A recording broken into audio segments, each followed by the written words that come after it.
अब तक हमने लास्ट 3 मंथ के सेकेंड ट्राइमेस्टर देखे। अब बात करेंगे थर्ड ट्राइमेस्टर, आखिरी ट्राइमेस्टर, जिसमें 7th, 8th और 9th मंथ आते हैं। 7 मंथ आपको पता है, यहाँ पे आप मन डेवलप हो चुका है, बुद्धि डेवलप हो चुकी है, ऑर्गन डेवलप हो चुके हैं, इम्यूनिटी डेवलप हो चुकी है, सब कुछ हो चुका है। अब क्या करना है? अब एक ही चीज करना है, इसको और मल्टीप्लाई करना है। बच्चों की हाइट, वेट, लेंथ सब बढ़ जाएगी और उसको डिलीवरी होकर बाहर निकलने के लिए रेडी करना है। उसकी जो स्किन है पूरी तरह से डेवलप हो चुकी है, उसके हेयर डेवलप हो चुके हैं, स्किन रेड कलर की दिख रही है। मोस्ट इंपॉर्टेंटली अब यहाँ पे गर्भ की जो लेंथ है वो बढ़ेगी और उसका जो वेट है अभी 1000 से 1100 ग्राम है। देखिए कितना फास्ट ग्रो, हर महीने में वो 300 से 500 ग्राम अभी बढ़ने वाला है धीरे धीरे, क्योंकि अभी 7वें महीने में जब वो 1100 ग्राम है तो 9वें महीने में जब वो 250 ग्राम का हो जाएगा तब जाके उसकी डिलीवरी हुई थी तो उसे नॉर्मल माना जाएगा। तब ये 1100 ग्राम तक आ चुका है और इसका मतलब अब उस बच्चों को पोषण चाहिए। बट बिकॉज ऑफ नेचर ने एक कंडीशन बना के देखी जिसे कहते हैं कि प्लासेंटा बैरियर, तो प्लासेंटा को क्रॉस करके बच्चों को हानिकारक वजह से बहुत से जो हमारे बैक्टीरियाज, वायरसेस है वो नहीं जा पाते। ये निसर्ग के हमको देन है, इसलिए हमारा बच्चों सुरक्षित होता है, चिंता करने की कोई जरूरत नहीं है।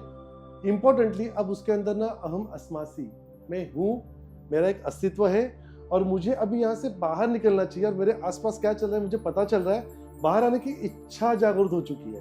तो अब उसे बाहर का विश्व आप अभी दिखाओगे। तो जो माता रोज बाहर निकलती है, घूम के आती है, मार्केट जाती है, उसके बच्चों को तकलीफ कभी नहीं होती है। रही बात खाने की, आपने जो 4 से 6 महीने कंटिन्यू किया वही कंटिन्यू करना है। इन दिनों में अगर हो सके तो हमें वेजिटेरियन खाना लेना प्रेफरेबल है, क्योंकि डोंट वरी 8वें महीने के बाद आपको पूरा एसिडिक फूड अलाउड होगा, क्योंकि तो मसल्स डायलेट करने। अभी भी 7वें महीने में काफी बार कॉम्प्लिकेशन आते हुए हमने देखे, उसका एक ही कारण है, सब चटपटा खाया जाता है। इसे थोड़े दिन के लिए रोकिए, जिंदगी पड़ी खाने के लिए। बच्चों को अभी से मत खिलाइए क्योंकि उनमें केमिकल रिएक्शन हो सकते हैं।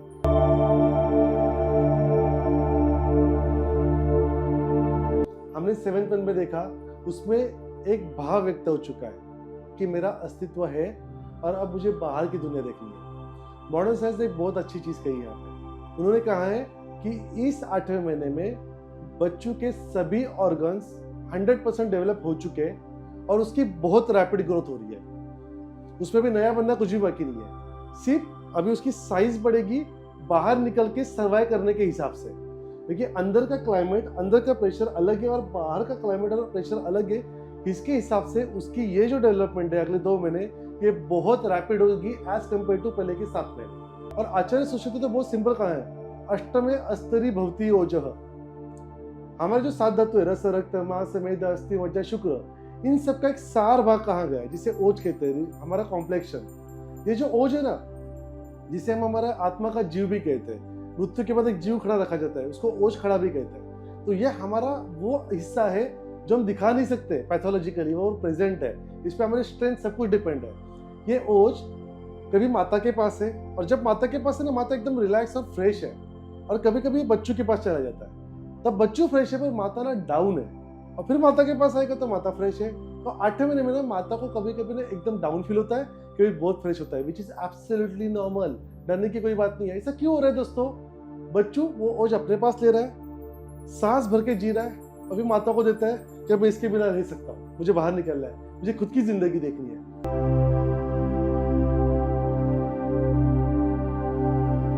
आज हम बात करेंगे 9 मंथ की। इसमें पता है आचार्य एक सिंपल सी चीज कही है, नवम दशम एकादश द्वादश नामान्य तमस्मी जायते। उन्होंने कहा कि 9वां महीना, 10वां महीना, 11वां महीना या 12वें महीने तक होने वाली कोई भी डिलीवरी इंडियन लोगों के हिसाब से नॉर्मल है। स्टिल हमारे यहाँ पे जो ट्रेंड फॉलो किया जाता है 9 मंथ 9 डेज, मतलब 9 महीने कंप्लीट होने के बाद जब भी कभी डिलीवरी होगी वो नॉर्मल पाई जाती है। इससे बच्चों की डेवलपमेंट हो चुकी है। मॉडर्न साइंस कहते हैं अभी कुछ नहीं बचा है, सब डेवलप हो चुका है। जिनका फर्स्ट टाइम है ना, उनको 12 घंटे भी लगते हैं, तो वो वहाँ पे डाउन नहीं हो जाएगी, थक नहीं जाएगी और मसल्स फ्लेक्सिबल रहेंगे ऑयलिंग की वजह से, उसका डायलेशन होने के बाद उसको पेन कम होगा।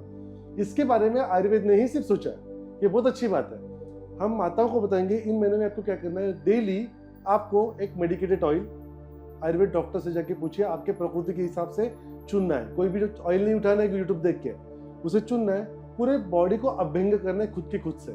एक ही ध्यान रखिए, ऑयलिंग करने के बाद जब नहाओगे तो बी केयरफुल, गिरना नहीं है, देखिए ऑयलिंग हो जाता है। बाकी जो चल रहा था उसे चलने दीजिए। हवन कीजिए, बुक पढ़िए, रिलैक्स रहिए।